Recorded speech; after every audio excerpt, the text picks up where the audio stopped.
ఫిబ్రవరి 18 యోహాను సువార్త 4వ అధ్యాయము 27 నుండి 34 వచనములు. ఇతరుల మేలు కోసం మనం కలిగి ఉండవలసిన ఆసక్తి విషయమై ఒక చక్కని మాదిరి ఈ వచనాల్లో ఉంది.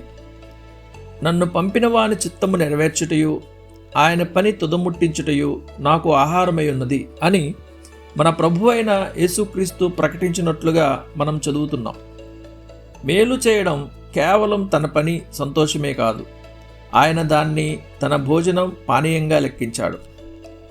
పాత నిబంధనలోని అత్యంత పరిశుద్ధులైన భక్తులలో ఒకడైన యోబు దేవుని వాక్యాన్ని నా స్వాభిప్రాయం కంటే ఎక్కువగా ఎంచితిని అని చెప్పాడు.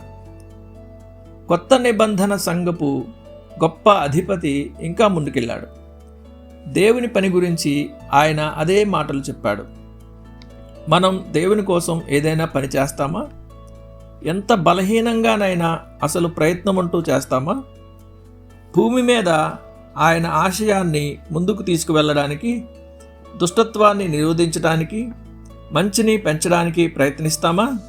అలా చేసేవారమైతే సిగ్గుపడకుండా దాన్ని మన పూర్ణ హృదయంతో, పూర్ణ మనసుతో, పూర్ణ బలంతో చేద్దాం.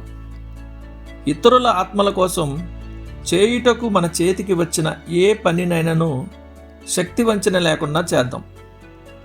లోకం మనల్ని చూసి ఎగతాళి చేసి, హేళన చేసి అత్యుత్సాహపరులు అని ముద్ర వేయవచ్చు. లోకం దేవుని సేవలో తప్ప ఏ ఇతర సేవలోనైనా ఆసక్తిని మెచ్చుకుంటుంది. మత సంబంధమైన విషయాలలో తప్ప ఎక్కడ ఉత్సాహం చూపినా లోకం ప్రశంసిస్తుంది. మనం కదలని వారమై పనిచేద్దాం. మనుషులు ఏమైనా అనుకొని మనం మన ప్రభు అయిన యేసుక్రీస్తు అడుగుజాడల్లో నడుస్తున్నాం. ఇంతేకాక యేసుక్రీస్తు ఎన్నడూ మారనివాడు అనే తలంపులో ఆదరణ పొందుదాం. సమరయ బావి ప్రక్కన కూర్చుని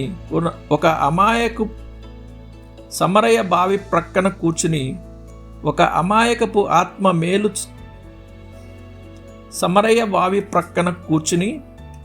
అమాయకపు ఆత్మకు మేలు చేయడమే తన ఆహారము, పానీయముగా లెక్కించిన ప్రభు ఎల్లప్పుడూ ఏకమనస్సు కలిగి ఉన్నాడు. పరలోకంలో ఉన్నత స్థలంలో దేవుని కుడిచేతి వైపు కూర్చుని ఉండి కూడా ఆయన పాపులను రక్షించడానికి సంతోషిస్తున్నాడు. దేవుని కార్యాల పట్ల చూపే ఆసక్తిని, ప్రయాసను ఇప్పటికీ ఆమోదిస్తున్నాడు. ఒక మిషనరీ, ఒక సువార్థికుడు చేసే పని అనేక ప్రాంతాలలో తిరస్కారానికి గురి అవుతుండవచ్చు.